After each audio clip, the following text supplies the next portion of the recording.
All right, we're good. Okay, excellent. All right. Well, hi everybody. In case you don't know me, although I do see some very familiar faces, two from our department. Yay, go CSJ. Um, but in any case, no, my name is Randy Carver. I'm a part of the Communication Studies and Journalism department. I teach in there, and I'm also the DE coordinator this year. And so I'm part of the team with Monica. And so honestly, just a quick heads up, I do not want to steal any of Monica's thunder because she's put a lot of work into all of this as she always does. But the idea of authentic assessment feels a little bit newer for some folks. And so just a heads up that the plan is that, this sort of goes into several parts as well. Right. Not sort of like, oh, okay, great. We get into this and then we all know authentic assessment. We'll more than likely have another one at the end of the semester and then, probably a couple more in spring as well to continue building off of it. But again, thank you, Monica, for the time to introduce myself. I'm going to take a step back and Monica, I can totally help with the chat if that's helpful for you, links and all of that. But thanks, y'all. Thank you very much. Yes, Randy, the chat does help because sometimes I get into the, you know,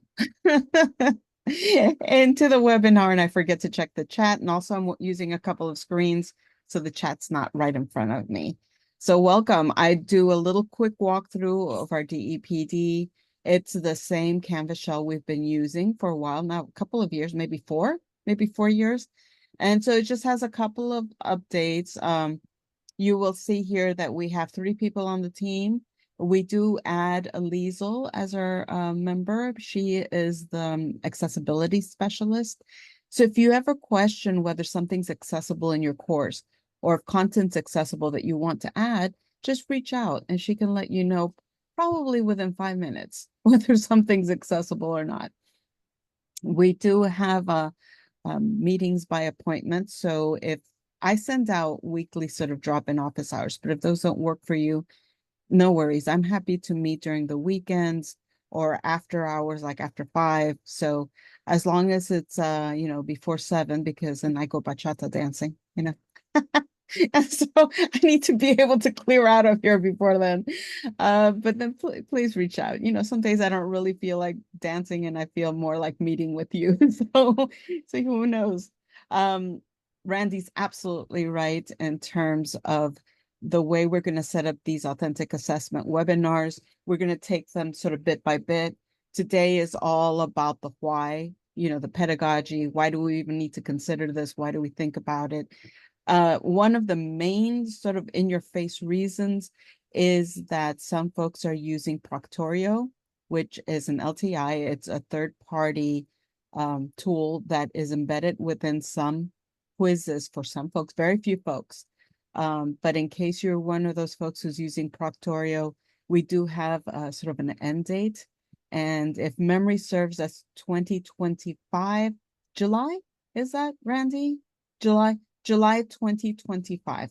Yes, officially July 31st, it officially cuts off, and then most of the usage end of the spring semester because it won't be available for all of summer. Yes. And so if you happen to be someone who's using Proctorio and you don't have to out yourself today, yeah, but it just means that we want to give you plenty of head start to build because we know how long it takes to build content and then to check accessibility, make sure we're equitable in our tone and that we're using UDL, which is Universal Design for Learning, meaning we're trying to reach out to as many students and their learning styles as possible.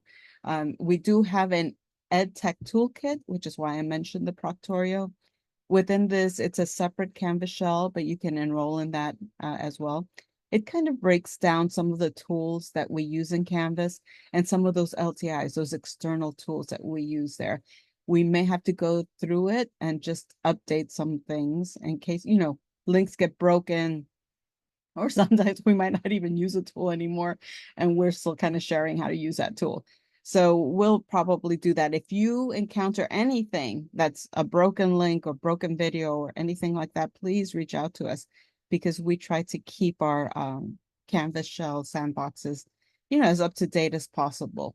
The other thing here is that you'll notice that we have our 2024. These are a couple of webinars that we've already had during either drop-in office hours or this one I think is the first official grow.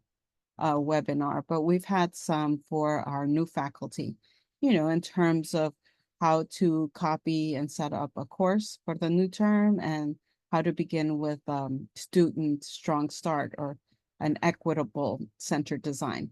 The other thing I want to highlight for you is that we've created this quick clips mini module. It's not a mega module yet, which is a word I've been using a lot. So mega. It doesn't have that much right now in there, but it on a semi-weekly basis, I try to put in a little quick tip. The very first one was on equitable start. It wasn't the full webinar. It was just, this is 7 minutes. And it's just kind of a couple of key things to take a look at. It has a little bit of the dig deeper links that might help. And if you hit the next button, you'll come to the next one, which was the new assign feature. So if you have been using Canvas for a while, you may have noticed that the discussions and announcements are a little bit different. And also that you can assign a module to one student.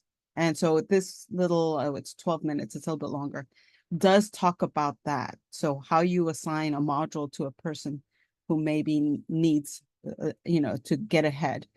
Our courses are not self-paced, right? We want the cohort to go together.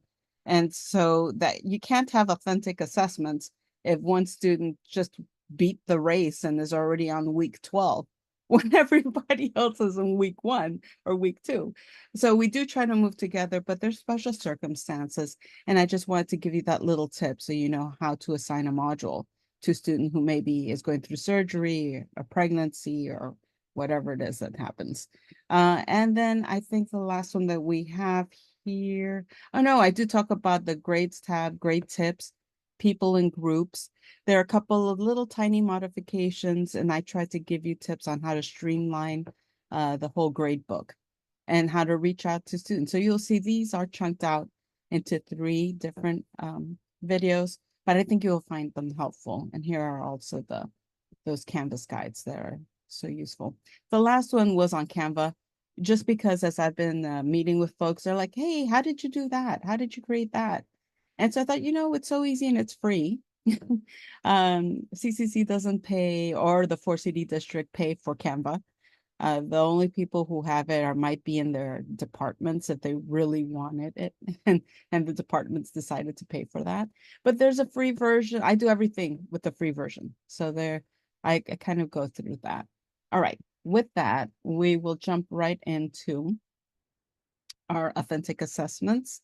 And there are many reasons to take a look at authentic assessments, not just the one in our face with Proctorio leaving, but it's also because it does align with C1, which is effective assessment authenticity. We have within the OEI rubric, which is the rubric that onliners are using for the state of California.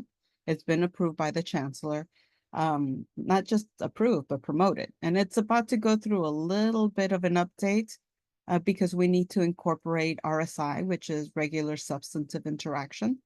And that is not totally clear. The language is not clear with what we think of as now RSI. And so that's why that's going to be modified a little bit. But for now, this is the rubric that we follow. And among the effective assessments, which are the C section, one of them is authenticity. And so we're going to talk a little bit about what that means. We have tools within Canvas that we can use for that. So we can use, you probably already discovered, we have 3 assessment tools in Canvas, right?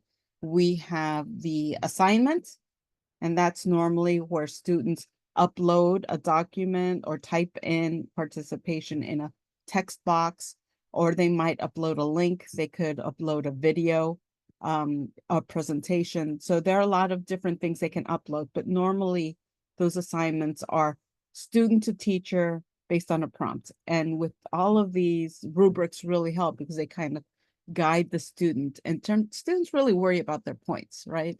And so it helps tell them, okay, this is where I'm going to look at and check off that you've met the criteria, and these are the points allotted for each of the criteria. So there's that. The second is the quiz. The quiz we probably use the most if we have publisher content. They do make it easy to bring in chapter quizzes, right? Because we can just upload those and then we can create a test bank. We can manipulate that. We can have our quizzes and we can talk about the best way to use the quiz tool in Canvas. You who have used Canvas for a while have probably heard the whole, oh, new quizzes, right? When are we doing new quizzes? Well, because they haven't streamlined that enough, and many of us have been practicing with it, using it, and not liking it. They haven't cut out our old or traditional quiz format, which I'm glad because I really don't like the way they set it up. Students can't navigate seamlessly from one pager assessment to another within a module. They have to go back, leap out into the module, and then pick up from where they left off. That's my main issue with it. And then also all our test banks will not carry over into the new quizzes. But that's, I mean, I teach political science. So that means I constantly have to update my content and my quizzes. So, when that time comes, then I'll just go ahead and try to create a new test bank for that. With quizzes, normally we don't push the having a rubric. And my huge recommendation, super quick about quizzes, is to keep those as seamless as possible, meaning that you create quizzes with true, false, or multiple choice. You can have sections where you give, if a student gives a wrong answer, you can include guidance as how to find or think about the correct answer. So it does provide that. But I'm going to tell you, I let quizzes do their thing. Quizzes is not where I have authentic assessments. That is pretty much, I think of it as giving credit for homework. I clearly see it as open book, open notes. I give students 3 attempts at it. I keep the highest score they make because I'm trying to carrot in the reading and reviewing of the work. It's not punitive. I'm not trying to penalize them for not memorizing something. So do I use Proctorio? No. Have I? Yes, I have. And I've mentioned before that it is the creepiest thing ever, right? It's super big brother. You can probably tell I'm a bit liberal, at least politically. And it's just creepy for the faculty or for anybody, because I could call over my family. I'm like, oh my God, you'll never believe the posters in this kid's room. Would I do that? No, but that's because I already think it's creepy, right? How have my students interacted that when I piloted it? The students who were keen enough to realize what was happening, that they were being recorded, and that maybe these recordings were stored somewhere, just didn't participate in the quiz. See, they didn't backmouth, they didn't protest, none of that. They just didn't participate. Those students who didn't or who didn't care, some students don't care. I mean, it was, yes, you can see their eye movement. It does freeze their screen, so they can't use another screen. Doesn't mean that they can't get, another screen or another computer, tablet, or anything behind it. But you see their entire room, because with Proctorio, there's no filter, clearly, because it's trying to make sure nobody's sneaking answers to the student under the table or desk or something. And so, like, I have a background here because my office right now is a little bit untidy, and I'm being kind to myself. But with students, because of that, Proctorio will show the whole thing, shows the messy bed, shows people coming in and out. So that was one of the reasons. Also, there's lawsuits against Proctorio because it's not equitable. If a person is a little bit darker skinned, it doesn't show the features correctly. And it also wants to say that there's an error. So it claims that there's error. Within this mini module, I will show you also, sadly, examples of how people cheat, when they cheat, and that Proctorio and other proctoring services will not help, because they're proctoring, or they're services that help beat the proctoring service. So we already know, probably from experience, that if somebody wants to cheat, they'll be able to. Whether we catch them or not, I think that is elephant in the closet, or in the room, that we really want to be able to have the proof. And so it's not that we want to catch them, that we sense, maybe it's a gut feeling that perhaps our student is cheating, and that we want to have the proof to say, oh, here it is, here's the proof. And so I think that that is the biggest elephant in the room, and we'll talk a little bit about that. All right. So as I mentioned, I got a little bit into sort of the quizzes and assessments where we do have a lot more authenticity is in the discussion, because the discussion is student to student, and then we're there prompting and moderating.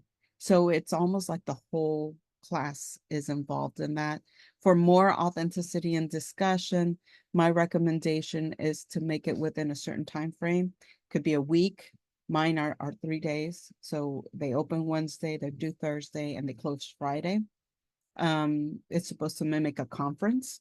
You know what happens in a conference when we go. If I miss the first day Wednesday and I jump in, I'm like, oh my God, Randy, what do we talk about? I was in a wreck, I couldn't make it. So Randy will tell me, oh, we talked about equity and assessments and da da da. I'm like, oh, okay, great. Thanks for giving me the heads up. Let me go and do a little research. So then later Thursday night, when I come and meet everybody, I'm not completely off. I can maybe even participate. I haven't lost anything, right? But if I jump in already Saturday and Sunday and the conference ended Friday night, there is no one to give me a heads up about what we talked about. And even if somebody said, oh, we talked about this, there's no one for me to share that information.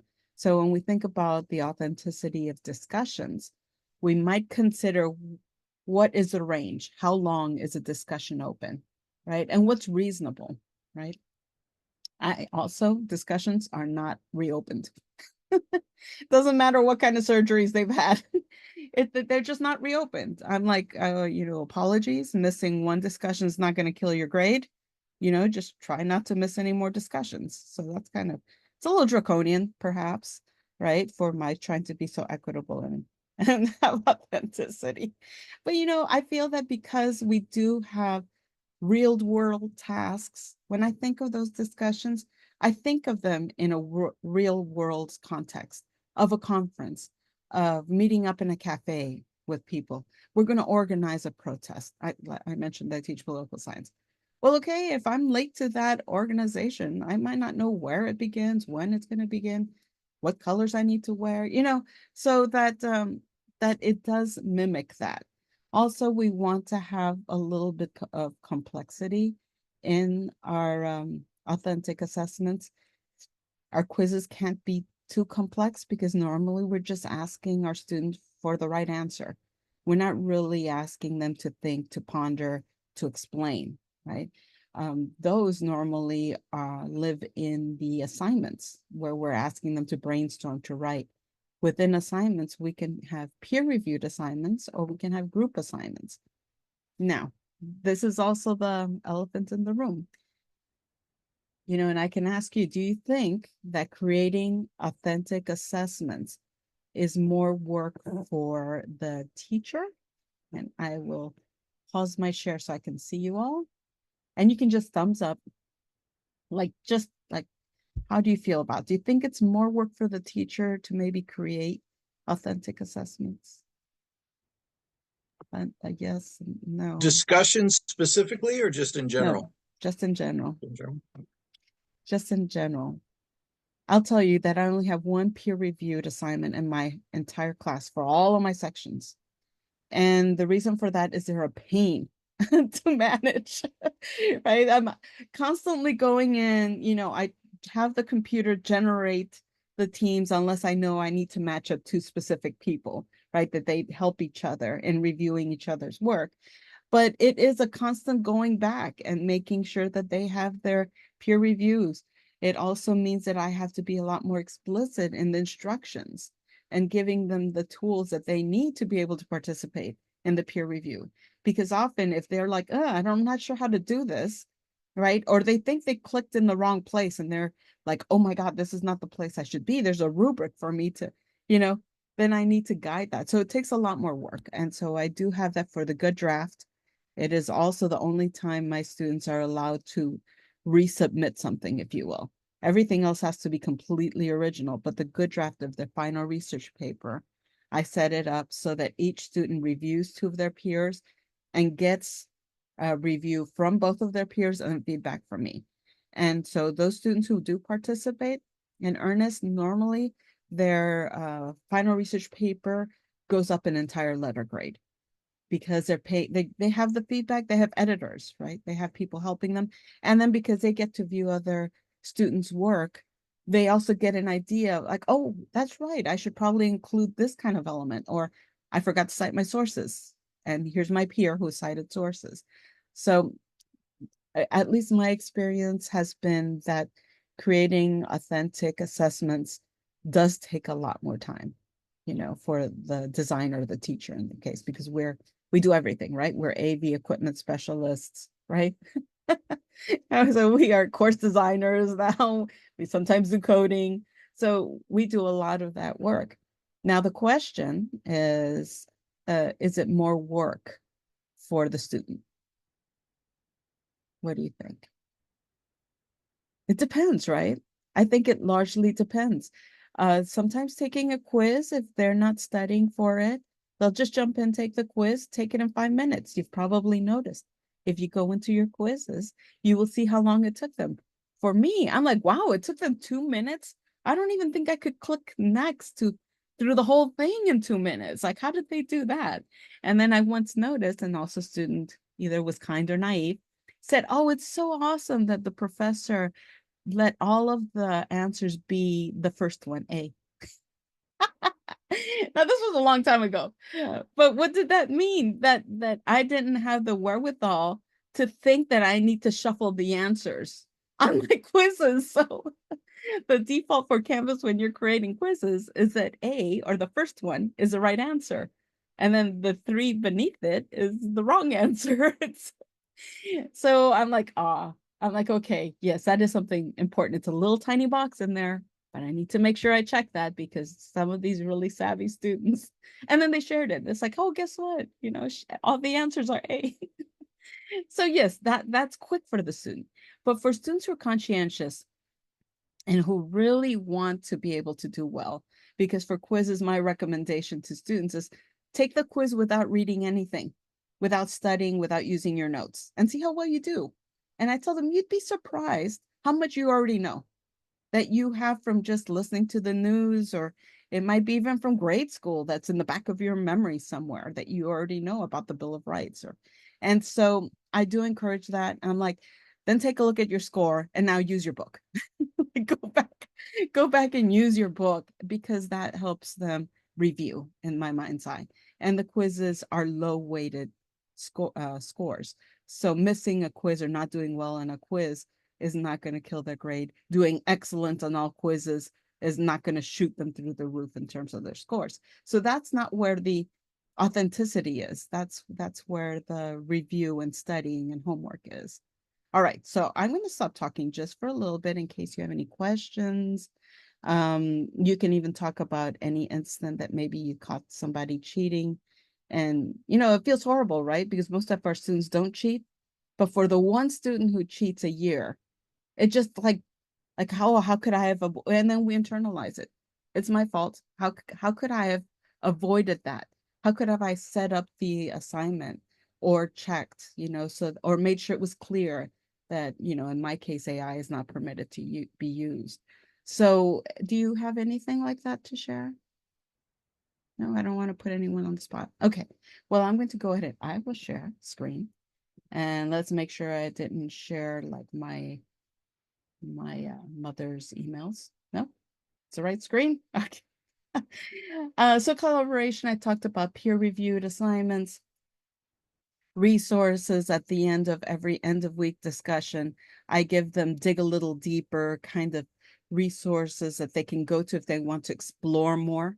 And simulations, we have an assignment, and I don't have it in this semester, but the assignment is and so it's a case study about there being a political leader going to a rally, realizing that people don't really want them there and that there's a little bit of violence. And what do? You know, you have media at your fingertips, not just through the people who work for you, but your own, you know. Do you continue on to the rally? Do you leave the rally? What kind of message do you send out? And so, we do use real world situations, but then we put them in the driver's seat. And then they do this in a collaborative way, but they also explain, so case studies help a lot with this.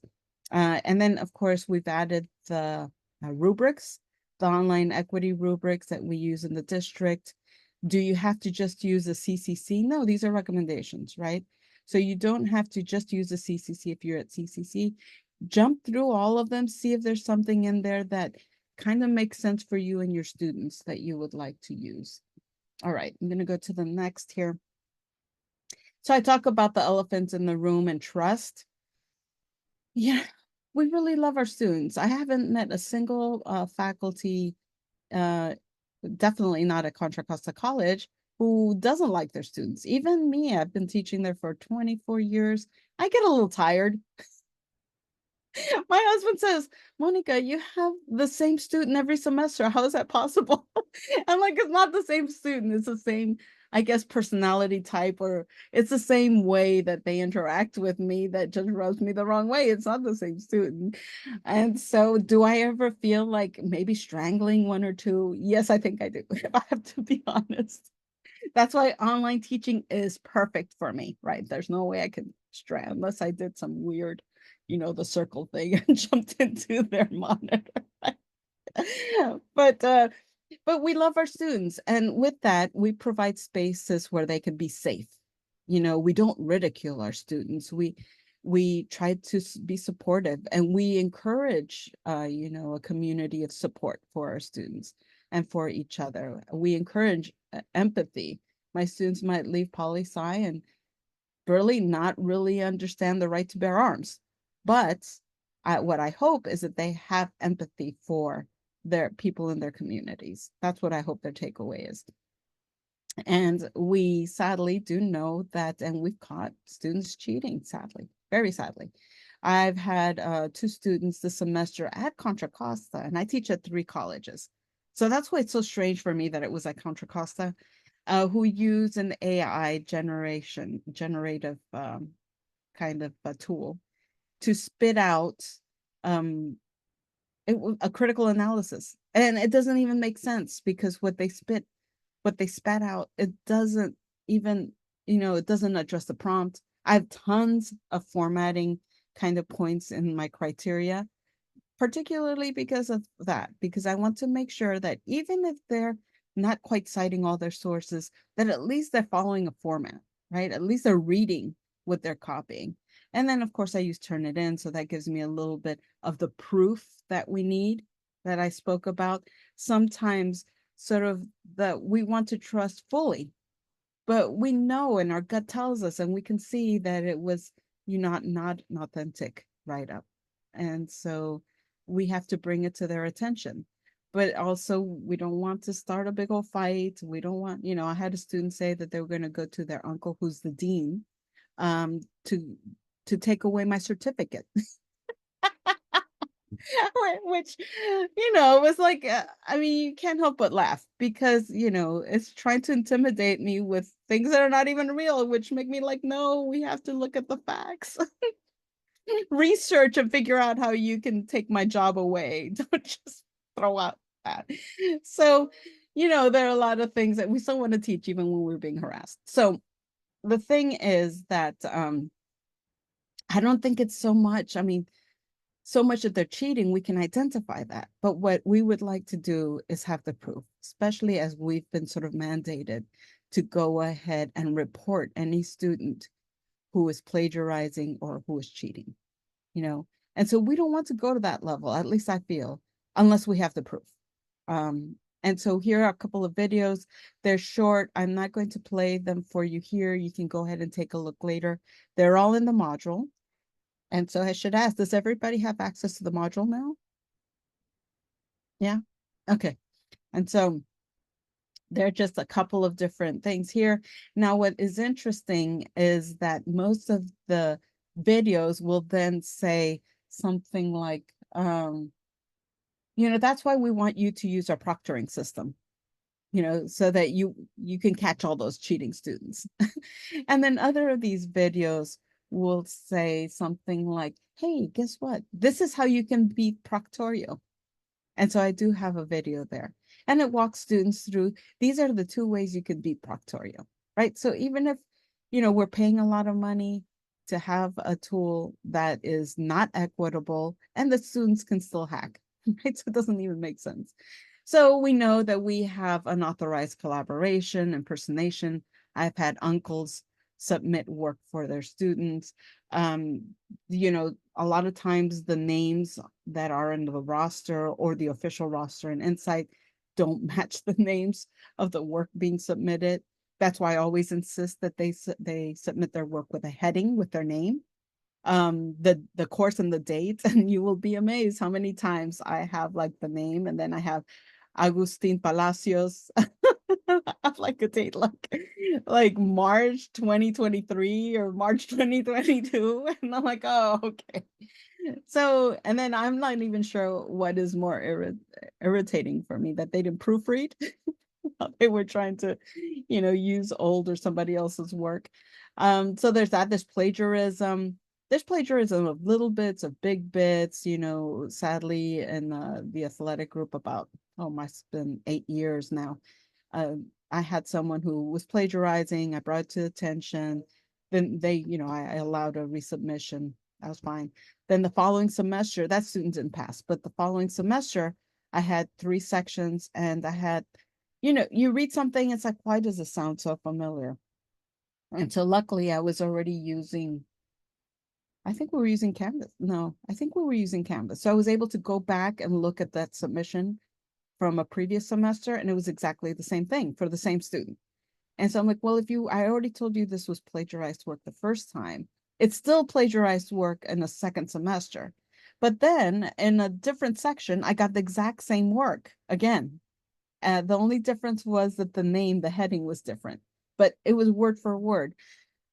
So I took a deep sigh and cleansing breath, and I walked my little butt down to the gym and to the office of the athletic department. And I took both of the examples, right? I printed them out, took them back. And just like, I'd like to talk to the athletic director because I have encountered this issue. And so she looked at them and she said, these are the same paper. It's like, yes, they're exactly the same paper, but look at the heading. And then she looked at it and she goes, so that's where they're like, what a shame. And it's okay. That was a conversation, right? That had to happen. We have unauthorized sources, also malpractice during exams. Malpractice does sound super severe, doesn't it? Because we think of lawsuits and all of that. But also it will be physically in the classroom, having cheat sheets in different places on their person. It could also be online. It could be, like I said, they could have somebody taking the test for them, but also that they might have another screen open or another computer, right? If we lock down a screen, it only locks down the screen for that computer, not necessarily for another one. For that, there would have to be like an IP address lockdown or something like that. And then gadgets. So sometimes this, scientific calculator might have a sleeve open, little things like that. And so I'm going to pause here just to ask, and you can shake your head. You don't have to talk if you don't want to, but have you ever encountered cheating? Or yes, right? And so I'm sure it just breaks your heart, because we really try to provide an authentic environment and to teach students how to find or how to build the skills they need to do well in their classes, in our classes. So I know, sigh, right? Let me go ahead and go back over here. Unless you have any questions. Oops, I think I'm shared the wrong screen. Did I? That's possible. Here we go. All right, so those are the sad ways that students do cheat.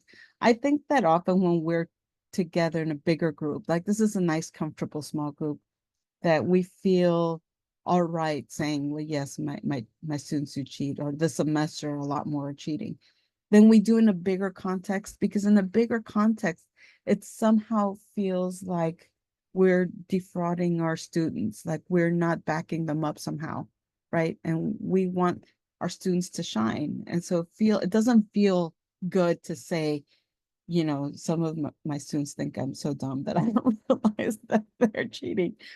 But we do have here sort of, and again, a reminder of C1, that there are pros and cons to this sort of the authentic assessment. And so this little video shows you the characteristics, advantages, and disadvantages.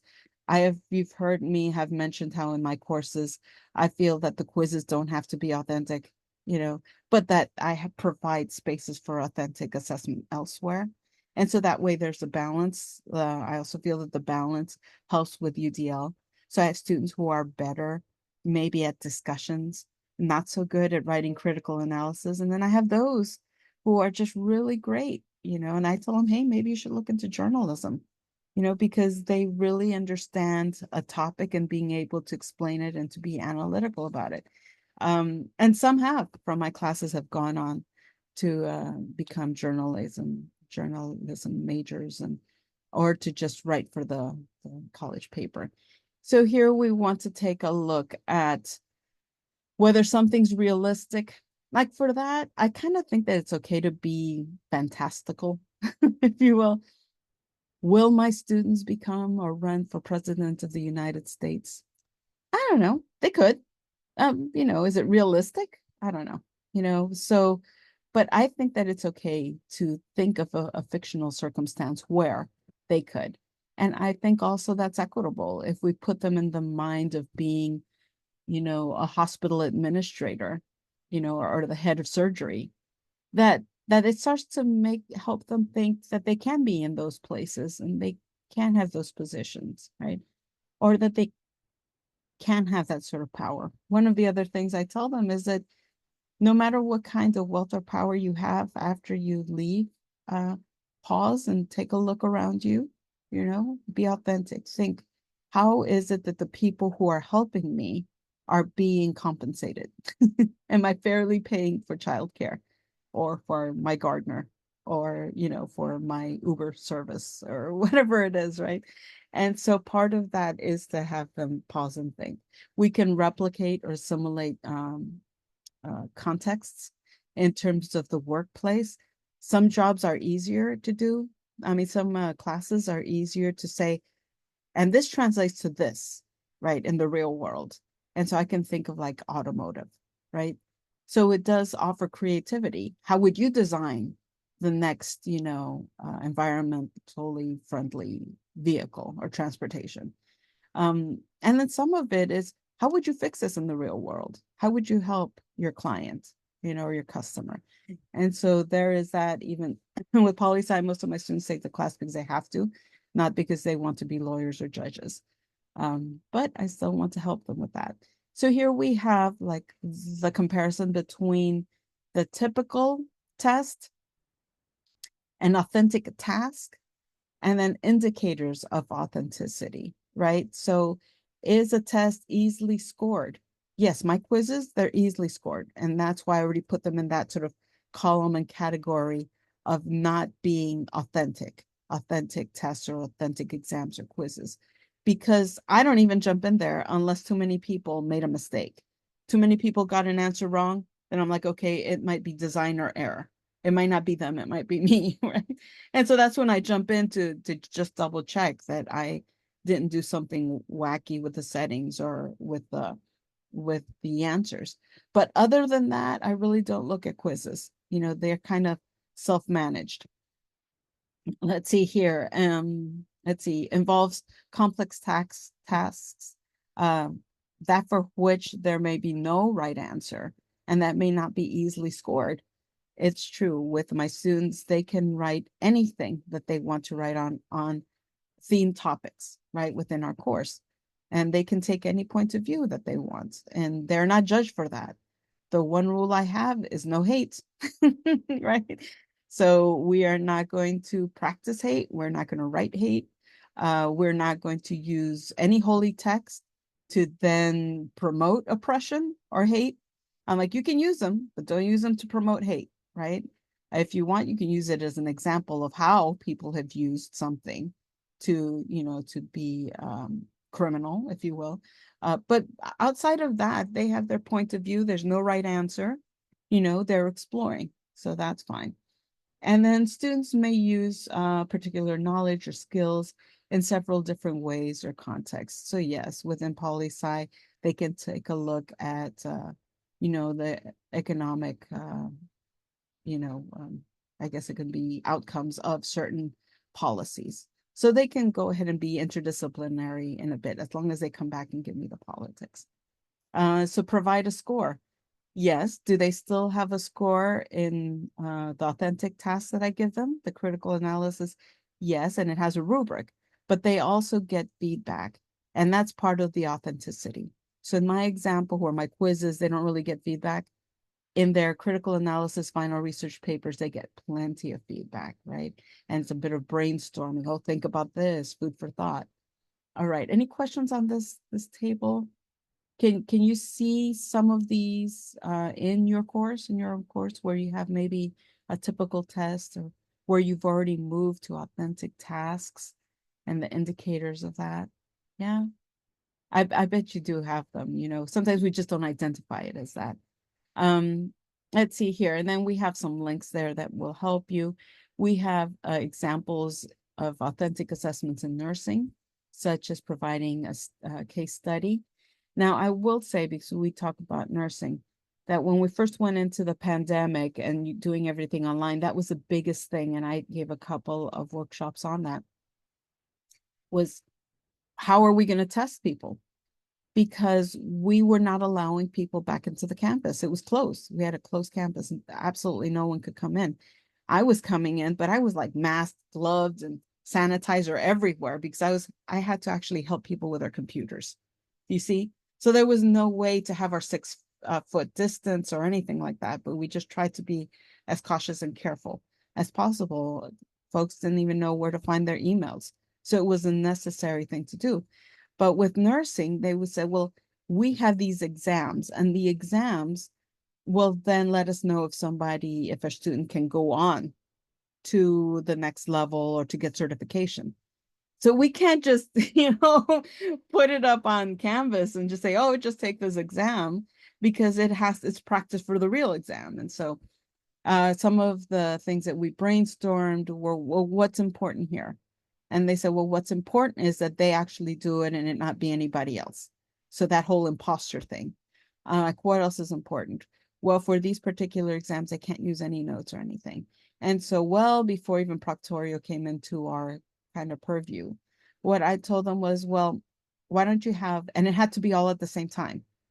So synchronous, meaning they couldn't have like a one-on-one, well, that would be crazy making too, session with like a smaller group of students to go through the exam.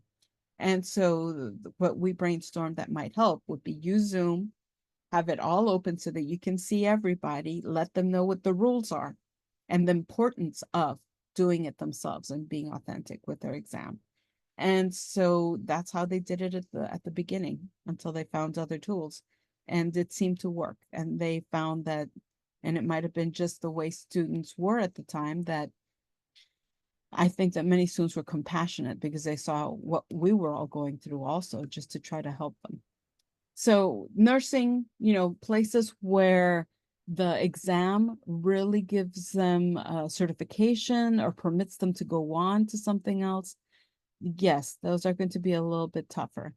If I'd say encourage, if all of you want to have more authentic exams and don't want to have like a proctorio type final examination, you might want to consider making your course more of a hybrid course. And hybrid right now is up to you, meaning we don't have a mandate, it has to be certain percentage. So far, knock on wood. That might come up. What do they say? Hybrid means it has to be 60-40, 50-50. No, right now it's completely up to you.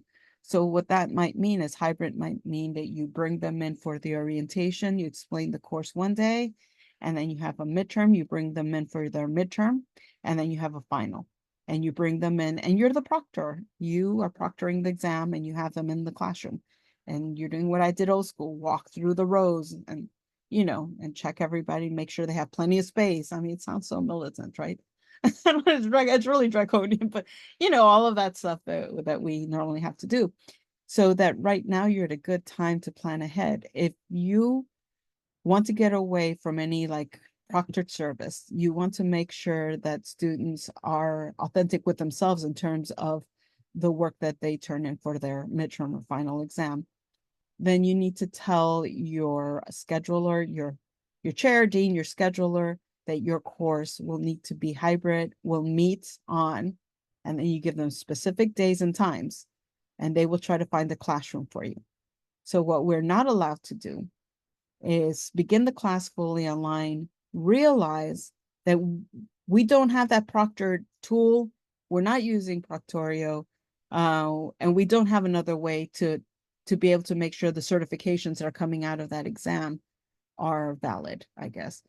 Then, but that, because we can't do that. We can't just spring on our students, hey, we're going to meet these days, via sync Zoomed or in the classroom, right? So it's something that you have to think about ahead of time to let the proper channels know so that it's in the schedule of classes. That means my student who takes your class knows that they're committed to taking that exam or meeting in your classroom with you that day at that time, right? I think the only time there are exceptions if they provide a doctor's note, they couldn't meet that day and time, and then now you have to go through and provide another space for them to be able to take that quiz. Randy, did I miss anything on that bit there? Because it's kind of not legalese, but it's kind of a little bit more. No, I mean, I think you covered it really well. I just put like a note in the chat a second ago that I was talking to a couple of managers actually just a few days ago about, because in speech we're going to need to be changing up a lot in terms of how our classes are going to run starting fall 25. And so within the discussion, we figured out like the simple back of the napkin math. Was it a 16-week semester? If you have, as a matter of fact, Eric and I are running a class, we're co-teaching a class like that right now, where there's one meeting per month, first Wednesday of the month. So we ended up with 5 meetings over the course of the semester. That averages to about a 75% online to a 25% face-to-face ratio. And management noted that seems to be sort of a sweet spot in terms of students are ready to sign up for those. Okay. And they also tend to keep. There was no like data pull from the district, but they were just kind of noting that. But yeah, absolutely right. But we do have to say that it is a planning matter, that if a course says, okay, in Dr. Throne's class, you're going to have these 4 assessment periods. These are going to be the days and times, and they have to be in the comments, at the very least in the comments. So yeah, just a heads up, because we can't switch at all from what shows on the student schedule, for sure. We can't switch that. Mhm. Yes, absolutely.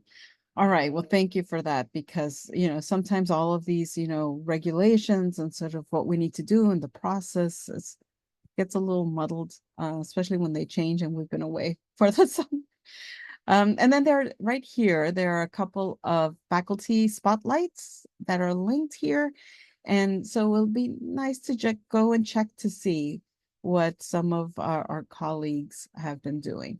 And again, look at the year here, 1998, right? I was still in college. Yes, I had to think about that one. So that, when we think it's nuanced, it's something new that we should do, we have to do. We think of that, I think, mainly because we're in an online environment, right? For the most part. But they've been thinking about this for a long time. One of my kids went to a Waldorf school, and I don't know if you guys know what those schools are like. Those are German-based schools, and pretty much just no technology. We had to sign off a waiver that said that they wouldn't have any cell phones, they wouldn't have computers, and that we would only take them to the movies like once every 2 months, no more, even the movies, and I teach online. So that was like, and my husband does tech for UC Berkeley. So we thought, okay, they're going to get the tech from us. They're not going to be tech phobic or anything like that, because we are, but maybe it'll be good for them to be in an environment where they can where they don't have plastic toys and they have to make their toys out of branches and pine cones. So I don't know what we were thinking. Anyway, our kid graduated, and then the very next day it felt the pandemic, and then that whole school just closed. They just couldn't do it. They just didn't have the tools.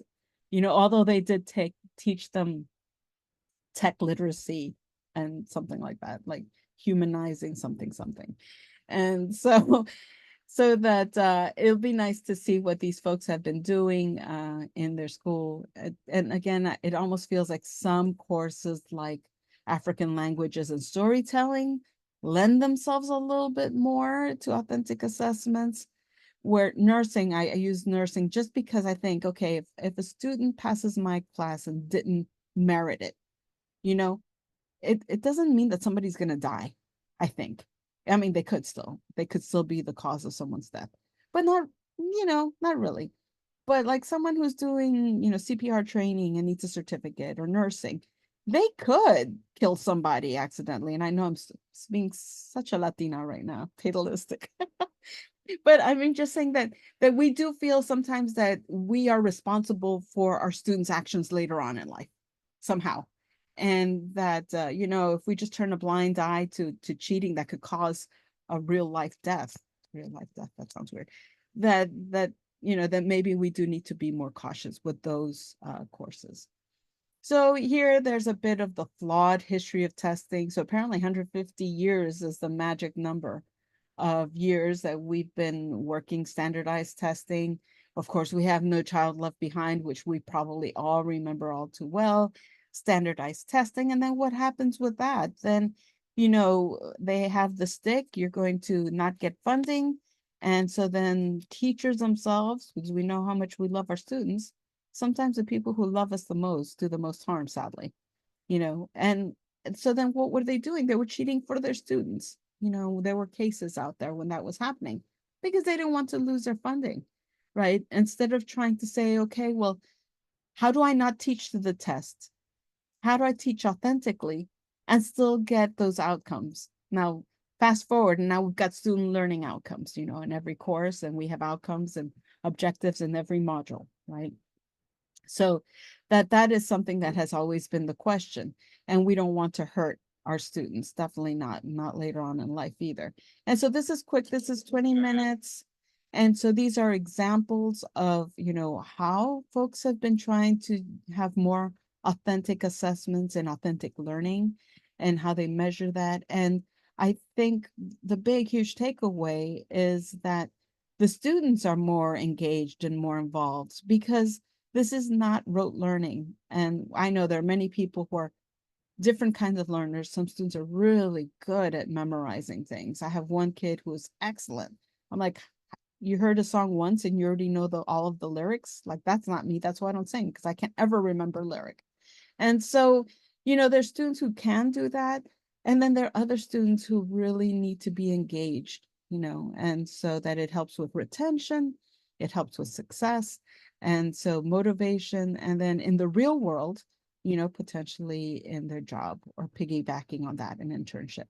And then these resources here, my whole thing with navigation now I've been trying to do, and I forget, is not to include these within the text so that everybody can just read through that. And then if you want to, learn a little bit more about Stand Together Investigates and No Child Left Behind, you can click on that. Now, again, the Stand Together Investigates is a group. It's a nonprofit, but clearly they're lobbying authenticity in education, right? So they do have a point of view.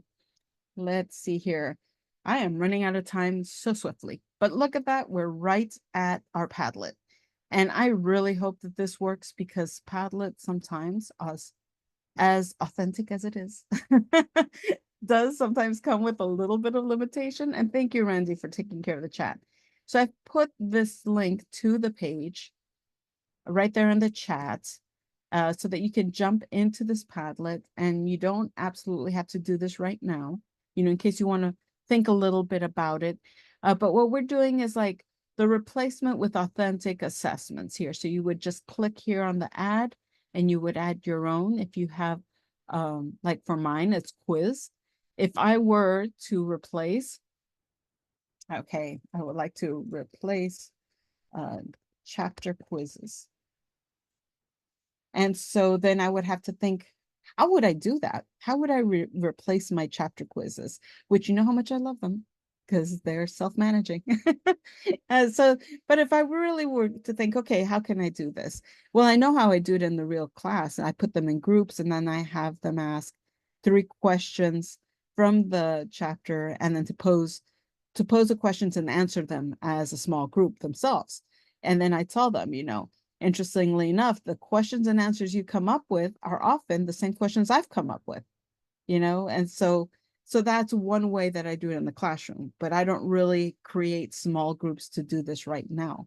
But, it's a way I could do that. And then let's see, so what would be the advocacy in terms of keeping traditional exams? And so you already know me, quizzes in Canvas are self-managing or self-managed. Did I spell that correctly? All right, and publish. You can also add more by clicking on this kind of, what's that lime green colored button? It says plus, but if you hover, it'll have like an edit thing and you can add more sections. This is really your space.